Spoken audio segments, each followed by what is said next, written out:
Hintay-hintay na ba kayo? Kasi simula bukas, Mayo 28, 2026, ang SSS, GSIS at DSWD ay may napakahalagang balita para sa lahat ng pensyonado, senior citizens at sa mga miyembro na naghihintay ng kanilang benepisyo. Retirement pension, disability pension, survivorship pension, social pension ng DSWD. Lahat. May update na yung araw na ito na kailangan ninyong malaman ngayon. Huwag kayong mag-scroll away dahil ang hindi ninyo malalaman sa video na ito ay maaaring magpababa sa inyong pension, ma-offset ang inyong benepisyo, o mawalan kayo ng karapatang makatanggap. Manatili kayo at panuurin ito hanggang katapusan. Magandang araw sa inyong lahat mga kababayan. Kung ikaw ay isang SSS pensionado, GSIS retiree, isang miyembro na nagbabayad ng monthly contributions, o isang senior citizen na nakakuha ng social pension mula sa DSWD, o kahit sino sa inyong pamilya na umaasa sa mga benepisyong ito, ang video na ito ay para sa inyo. Dahil ngayong Mayo 27, 2026, narito na ang pinakamalaking balita tungkol sa lahat ng pension updates, release schedules, loan offsets, ACOP requirements, at marami pa na dapat ninyong malaman bago magbukas, Mayo 28, 2026. Kaya po ayusin ninyo ang inyong upuan at samahan ninyo ako sa kompletong ulat na ito.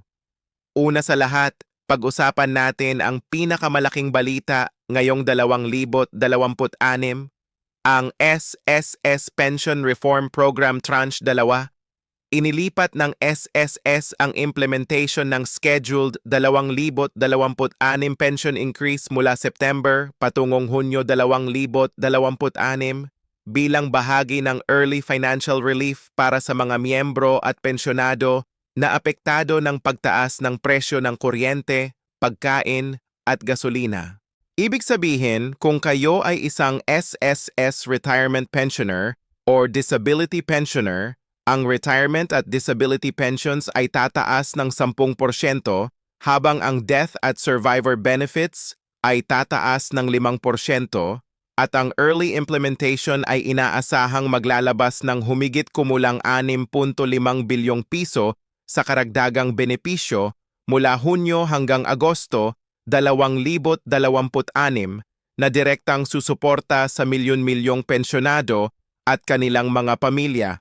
Social Security System Philippine News Agency. Ngayon, ang tanong ng lahat, magkano ang dagdag sa aking pensyon?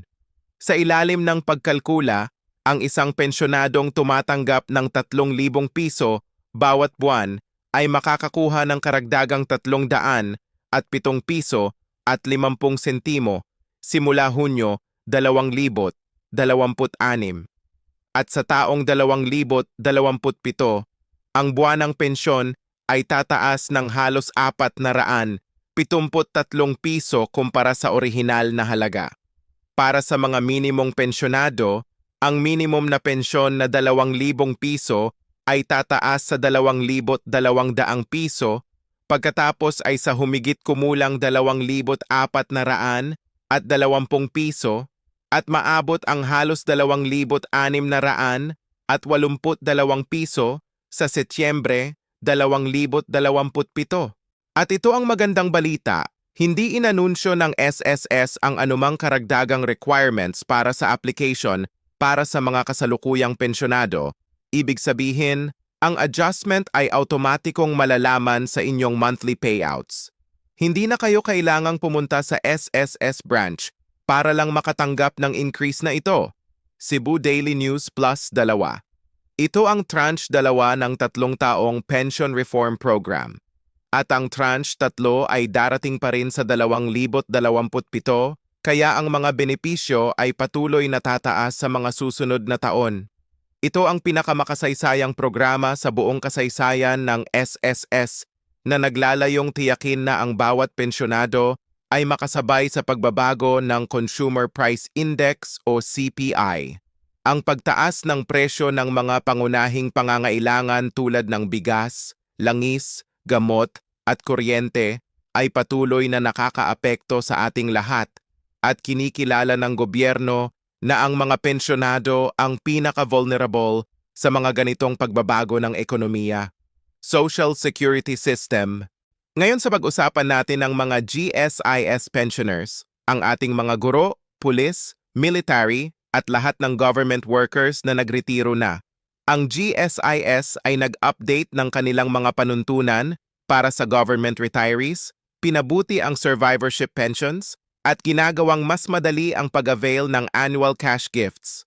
Ang digital tools tulad ng GSIS Touch app ay tutulong sa mga miyembro na maklaim ang kanilang mga benepisyo ng mas mabilis at mas madali.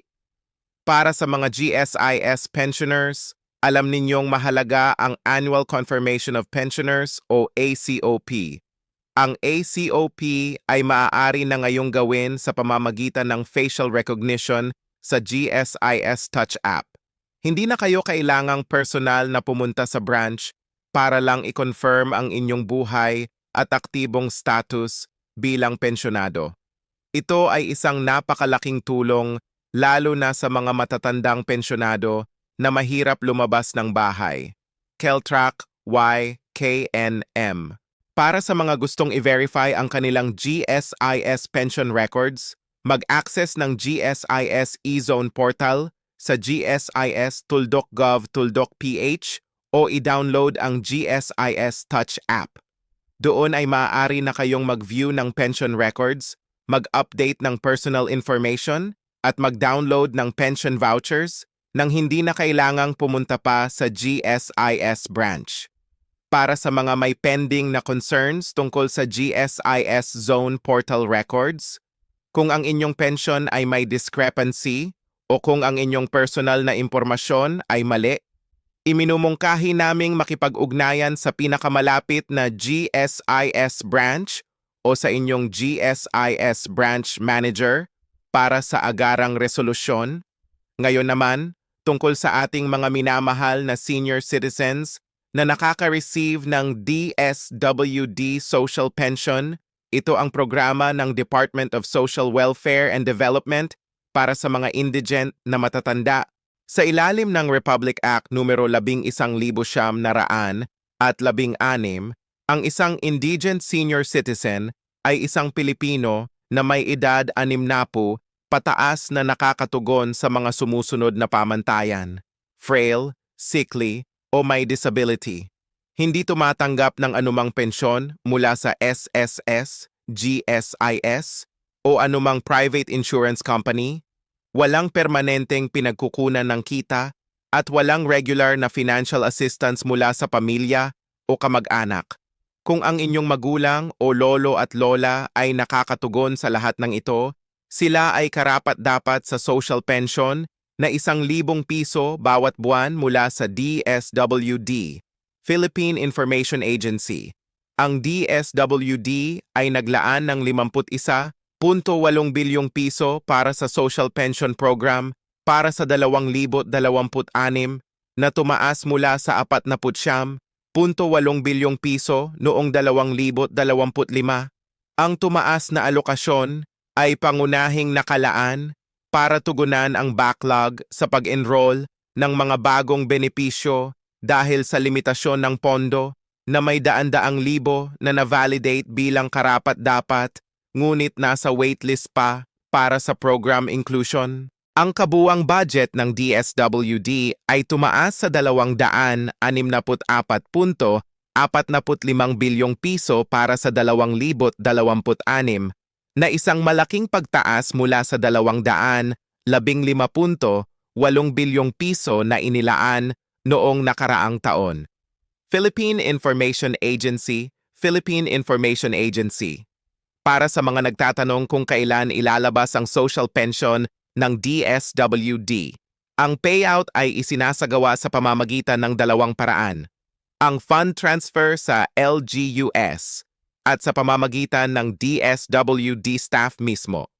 Hinihikayat ng DSWD ang mga pensyonado na maghintay ng announcement mula sa kanilang local governments para sa specific na schedules o magtanong sa kanilang local social welfare officer Ang inyong barangay at lokal na pamahalaan ang pinakaangkop na tanungin tungkol sa eksaktong araw ng payout sa inyong lugar. Huwag paniwalaan ang mga nagpapakalat ng pekeng schedule sa Facebook o social media. Philippine News Agency. Nabanggit ko ang Facebook at ito ang isa sa pinakaimportanteng bagay na gusto naming i-address ngayon. Sa panahon ngayon, maraming pekeng balita at scam ang kumakalat sa social media tungkol sa SSS, GSIS at DSWD. May mga nagpapadala ng mensahe na nagsasabing may processing fee para sa pension increase o nagtatanong ng inyong SSS o GSIS number, account details o personal na impormasyon. Tandaan, hindi kailanman hihilingin ng SSS, GSIS o DSWD ang anumang processing fee para sa pension release o para sa enrollment sa kahit anong programa. Huwag kayong magpadala ng pera sa kahit sino. Huwag ibigay ang inyong SSS number, GSIS-UMID, bank account number, o kahit anong personal na impormasyon sa mga hindi kilalang tao sa online. Kung may tanong kayo, direkta kayong tumawag sa SSS hotline sa 1455, GSIS sa 8847-4747 o bisitahin ang opisyal na website nila. Pag-usapan naman natin ang SSS loan offsets at benefit deductions dahil maraming pensyonado ang nagtataka kung bakit mas mababa ang natanggap nila kaysa sa inaasahan.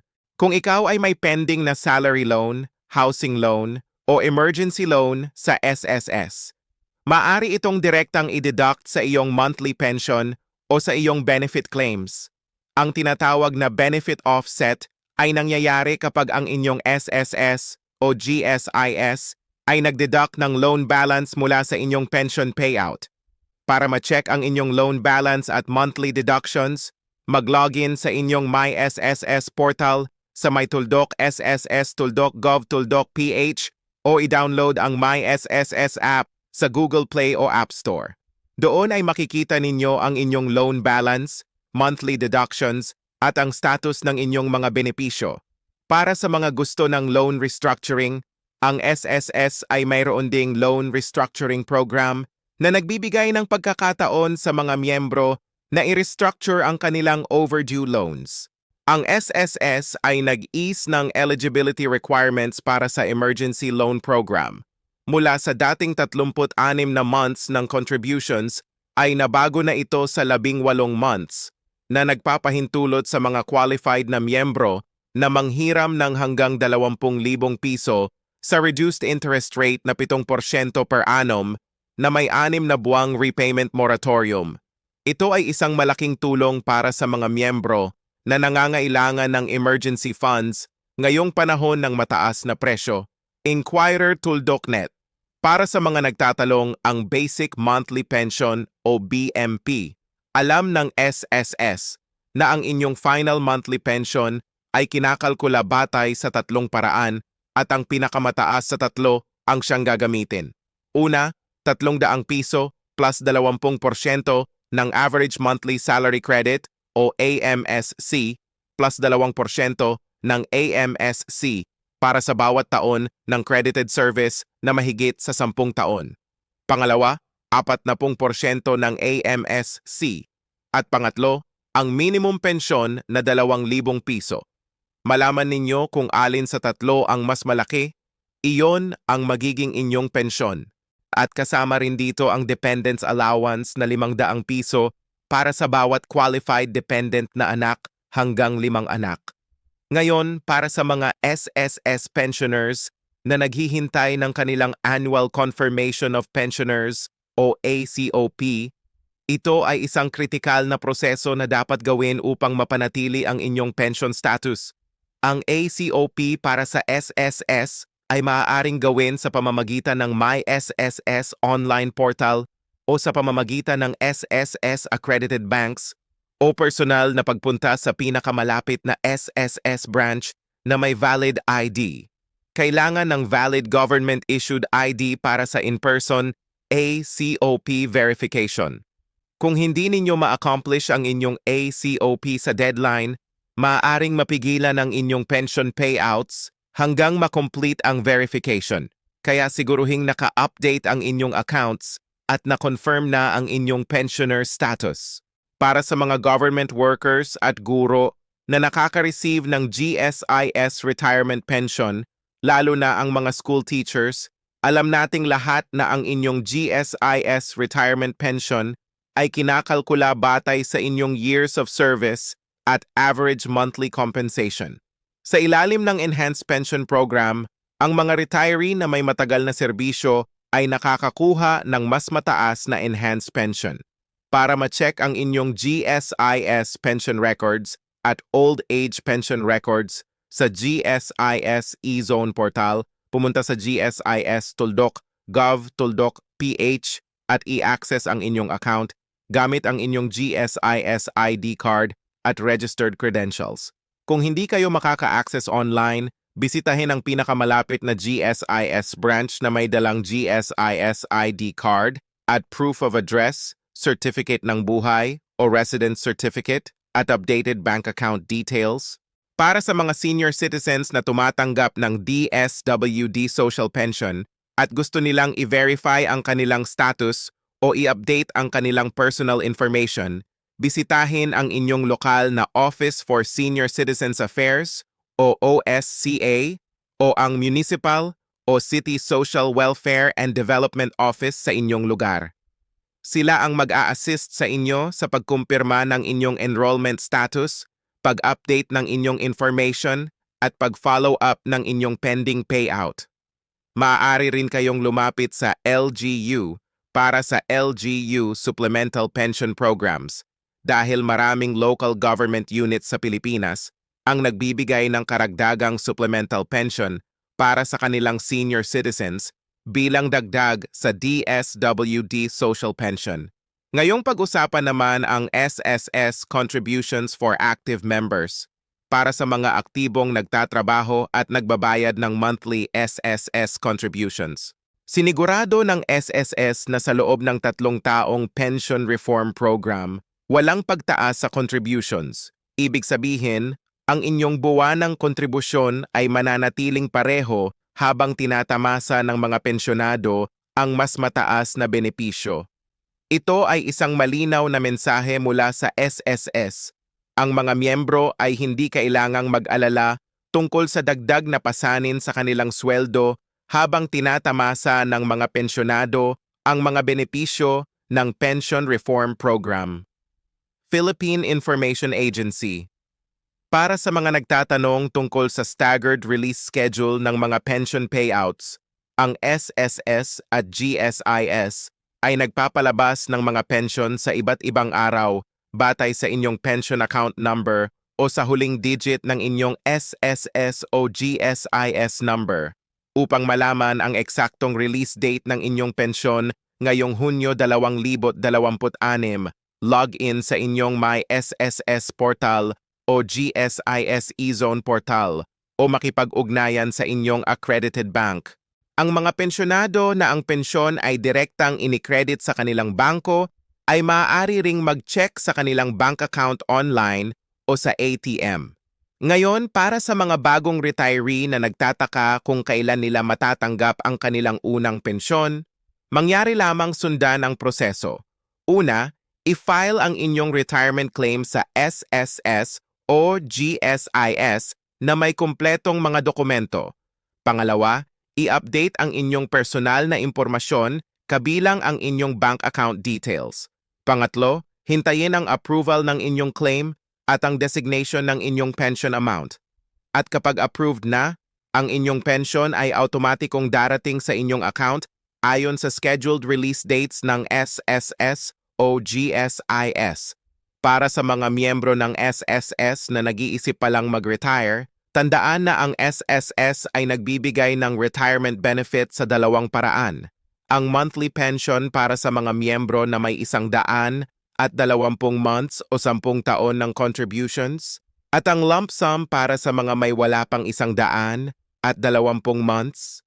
Ang pag-maximize ng inyong contributions at ang pag-ensure na ang inyong contribution records ay tama at kumpleto ay mahalaga. para matanggap ninyo ang pinakamataas na posibleng pensyon. Bago natin tapusin ang video na ito, nais naming i-recap ang lahat ng importanteng takeaways para sa inyo. Una, ang SSS pension increase ng 10% para sa retirement at disability pension ay epektibo na simula Hunyo 2026, mas maaga kaysa sa orihinal na Setyembre schedule, at ito ay automatiko na para sa lahat ng qualified pensioners. Pangalawa, ang DSWD Social Pension na 1,000 piso bawat buwan ay para sa mga indigent senior citizens na may edad 60 pataas na walang ibang pensyon at walang regular na kita.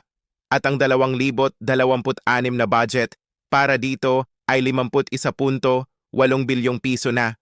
Pangatlo, ang GSISA COP ay maaari na ngayong gawin sa pamamagitan ng GSIS Touch app gamit ang facial recognition mas madali at mas mabilis. Pang-apat, ang SSS Emergency Loan ay mas accessible na ngayon sa reduced eligibility requirement na 18 months ng contributions at may 6 na buwang repayment moratorium. Panlima, huwag paniwalaan ang mga nagpapakalat ng pekeng balita tungkol sa SSS, GSIS at DSWD sa social media. Laging i-verify sa opisyal na channels.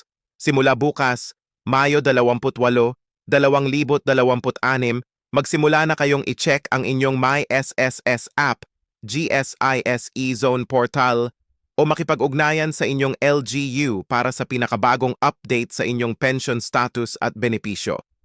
Ang lahat ng impormasyong ibinigay sa video na ito ay batay sa mga opisyal na announcements ng SSS, GSIS at DSWD, at ang layunin namin ay tiyaking makakuha kayo ng tamang impormasyon upang maprotektahan ang inyong mga karapatan bilang pensyonado at miyembro.